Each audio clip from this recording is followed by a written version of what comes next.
Andijonda bir necha haydovchilar spirtli ichimlik iste'mol qilib avtomobil boshqargani yetmagandek, yo'l patrul xizmati xodimlarining qonuniy talablariga ham bo'ysunmagan. Rulga mast holda o'tirish nafaqat haydovchining, balki yo'l harakatining boshqa ishtirokchilari hayoti uchun ham jiddiy xavf tug'diradi. Shunga qaramay, ayrim fuqarolar qonun talablarini mensimasdan transport vositasini mast holda boshqarishda davom etmoqda.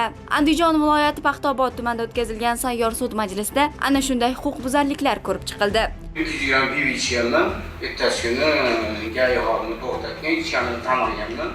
O'zbekiston Respublikasi Ma'muriy javobgarlik to'g'risidagi kodeksining 136-moddasining 1-qismida nazarda tutilgan huquqbuzarlikni sodir etganlikda aybdor deb topilsin, unga nisbatan 3 yil muddatga transport vositalarini boshqarish huquqidan mahrum qilib, bazaviy hisoblash miqdorining 30 baravari jarima jazosi tayinlansin. Yangi qabul qilingan qonunchilikka ko'ra, transport vositalarini boshqarish huquqidan mahrum qilingan shaxslar tomonidan takroran 1 yil davomida aynan shu turdagi qoidabuzarlik sodir etilgan taqdirda ularga nisbatan jinoyat ishi qo'zg'atilib, jinoiy javobgarlikka tortish to'g'risida huquqbuzarlarga tegishli tushuntirishlar berib o'tildi.